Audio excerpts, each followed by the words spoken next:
ఇక గాంధీ భవన్లో పొన్నం ప్రభాకర్ మాట్లాడుతున్నారు. ప్రత్యక్షంగా చూద్దాం. దొంగ ఓటు మాత్రమే గెలిచిన చెప్పలే, ఇక్కడ కూడా అవకాశం ఉంది, అటువంటిదే జరిగి ఉండొచ్చు అని చెప్పినాడు. దానికి దొంగలు అంటే బుద్ధాలు తడుపుకున్నట్టుగా ఎందుకు తత్తరపడుతున్నావు అని అడుగుతా ఉన్నాం. ఇలా ఎందుకు ఆందోళన పడుతున్నావు అని అడుగుతా ఉన్నాం. ఇలా తప్పకుండా మీరు కానీ మీ పార్టీ నాయకత్వం దేశవ్యాప్తంగా ప్రతి చిన్న అంశాన్ని కూడా రాజకీయం చేసే ఆలోచనతో, ఉదాహరణకు కంటోన్మెంట్ ఏరియాలో ఒక చిన్న సంఘటన జరిగింది, దాని ఒక భూతత్వంలో పెట్టి ఒక మతపరమైనటువంటి ఉద్దేశాలు కలిగేసే ప్రయత్నం చేస్తా ఉన్నారు. ఇంకొకటి జరిగింది, దాన్ని రాజకీయం చేయడానికి తప్ప భక్తిపరమైనటువంటి చర్యలు, భక్తిపరమైనటువంటి కార్యక్రమాలు లేవు. నేను ప్రధానంగా 2-3 అంశాలను డిమాండ్ చేస్తా ఉన్నాం. మా పార్టీ నాయకత్వాన్ని, ప్రభుత్వాన్ని కూడా కోరుతూ యథేదిగా భారతీయ జనతా పార్టీ రాష్ట్ర అధ్యక్షుడు రామచంద్రరావు పాపం ఆయనకు నిన్ననే వాళ్ళ ఒక పార్లమెంట్ సభ్యుడు ఫుట్బాల్ తీసుకుపోయి వాళ్ళ పార్టీ ఆఫీస్ ఇస్తాడు, మా బతికేందని అట్లున్నది వాళ్ళ పరిస్థితి. ఫుట్బాల్ లెక్క మీ పార్టీ నాయకుల పరిస్థితి అట్లుంటే మీరు మా మీద మాట్లాడుతూ ఉన్నారు. ఇవాళ Ramachandra Rao garu yes you're basically against for reservation. ఆనాడు కూడా రిజర్వేషన్ల మురళీధరరావు కమిషన్, మండల కమిషన్ కమండలం తెచ్చినా మీరు వ్యతిరేకించినారు. ఇటువంటి అన్ని అంశాల పట్ల పార్టీ నిర్ణయాలకు సంబంధించి మీ శాసనసభలో మీ శాసనసభ్యులు మద్దతు ఇచ్చినప్పుడు వాటికి కట్టుబడి ఉండే బాధ్యత లేదని అడుగుతున్నాం. ఇవాళ మహేష్ గౌడ్ గారు కోరినట్టుగా దొంగ ఓట్లకు సంబంధించిన అంశం లోపల, ఓటు చోరీ అంశం లోపల పార్టీ అధ్యక్షుడిగా లేఖ రాయండి, ఎన్నికల కమిషన్ గారిని డిమాండ్ చేస్తూ ఉన్నాం. అంతేకాదు మన కిషన్ రెడ్డి గారి సందర్భం కాకపోయినా కిషన్ రెడ్డి గారు అంటా ఉన్నాడు, హైదరాబాద్ సంబంధించినటువంటి పూర్తిగా హైదరాబాద్ నుంచి ప్రాతినిధ్యం వహిస్తున్న పార్లమెంటు సభ్యుడివి, కేంద్ర మంత్రివి, అంతకుముందు కూడా కేంద్ర టూరిజం మంత్రివి, హైదరాబాద్కు ₹1 తీసుకొచ్చిరా అని అడుగుతాను. హైదరాబాద్ కొరకు, హైదరాబాద్ ప్రజల సమస్యల కొరకు, హైదరాబాద్ ప్రజల డ్రైనేజీ కొరకు, హైదరాబాద్ ప్రజల త్రాగునీటి కొరకు కాంగ్రెస్ పార్టీ తెచ్చిన కృష్ణానది, గోదావరి, మంజీరా, నిజాం సాగర్, హిమాయత్ సాగర్ తప్ప ఈ ప్రభుత్వాలల్లో మీరు ఎన్నడన్నా కేంద్రం నుంచి నిధులు తీసుకొచ్చిరా? గత 10 సంవత్సరాలు టీఆర్ఎస్ ప్రభుత్వం తీసుకొచ్చిందా? రాజకీయాలు మాట్లాడేది మస్తు మాట్లాడతారు. కేంద్రంకు ప్రాతినిధ్యం వహిస్తున్న పెద్ద మంత్రి అని మేము తెలంగాణ ప్రజలు మీరు చాలా ఊహించుకొని ఎక్స్పెక్ట్ చేస్తే, ఆఖరికి మీరు ప్రాతినిధ్యం వహిస్తున్న నియోజకవర్గానికి సంబంధించి కూడా అనేక సమస్యలు, హైదరాబాద్ పెరుగుతోంది విస్తీర్ణం, మెట్రో విస్తీర్ణం కావచ్చు, లేదా అటు మేడ్చల్ సైడ్ కానీ, ఇటు అల్వాల్ సైడ్ కానీ బ్రిడ్జెస్, వాటికి సంబంధించినటువంటి వాటి కొరకు కానీ అన్ని ఎక్కడికక్కడనే. అందుకే మళ్ళీ ఒక్కసారి కోరుతా ఉన్నాం, నిజంగా మీకు మతపరమైన రాజకీయాలు తప్ప అభివృద్ధి చేయాలనే చిత్తశుద్ధి ఉంటే రాష్ట్రానికి నిధులు తీసుకురండి. ఓట్లు దొంగతనంతో ఓట్ల చోరీ చేయలేదంటే దాని మీద మీరే ఎన్నికల కమిషన్కి లేఖ రాయండి. దొంగ అంటే భుజాలు జరుపుకొని ఆందోళన పడి ఏది పడితే అది మాట్లాడితే పొరపాటు అయితే జాగ్రత్త, ఇది మంచిది కాదు అనే మాట సందర్భంగా మనం చేస్తాం.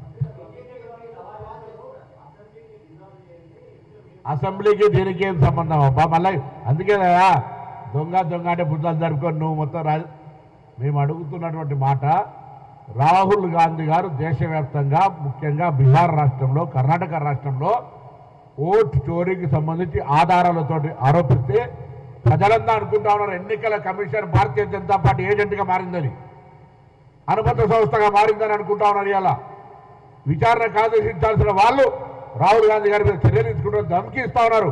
రాహుల్ గాంధీ గారు అంటే దేశం మొత్తం ఉన్నది. అదే మాట ప్రదేశ్ కాంగ్రెస్ అధ్యక్షుడు మేమందరం కూడా గంగాధర మీటింగ్లో ఉన్నాం.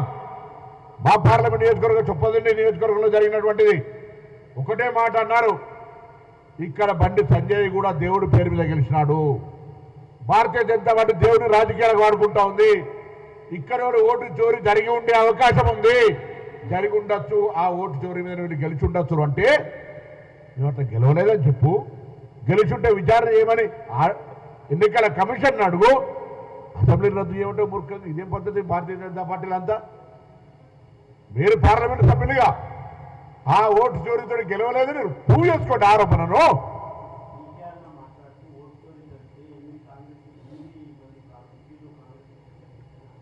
సరే ఇప్పుడు 8 గెలిచిన అందుకే 16-17 నియోజకవర్గాలు అడగండి, 16 నియోజకవర్గాలు చెప్తున్నా.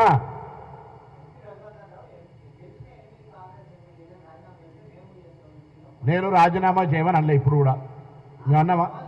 ఆయన 100 అంటాడు, ఆయనకి ఏమున్నది?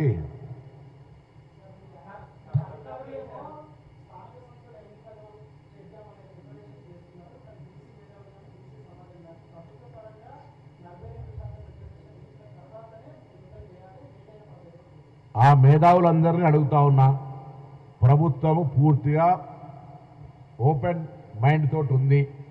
మేమే ప్రభుత్వంలో మంత్రులతో సహా ముఖ్యమంత్రి గారితో సహా అందరం కూడా 42% ప్రభుత్వం పక్షాన ఇవ్వడానికి ఢిల్లీకి వెళ్ళినా, అభిషేక్ సింఘి గారిని కలిసినా, ఇతర న్యాయ సలహాలు తీసుకున్నా వాళ్ళ మేధావులందరూ కొద్దిగా పోయి ఎక్కడైతే ఫైల్ పెండింగ్ ఉందో అక్కడ ఒత్తిడి చేసి భారతీయ జనతా పార్టీ నాయకత్వం నిలదీస్తే, భారతీయ జనతా పార్టీ ఇంటి ముందర ఆ నాయకుల ఇంటి ముందు ధర్నా చేస్తే 42% ప్రభుత్వంగా మేము ఇంత కార్యక్రమం చేసిన వాళ్ళం.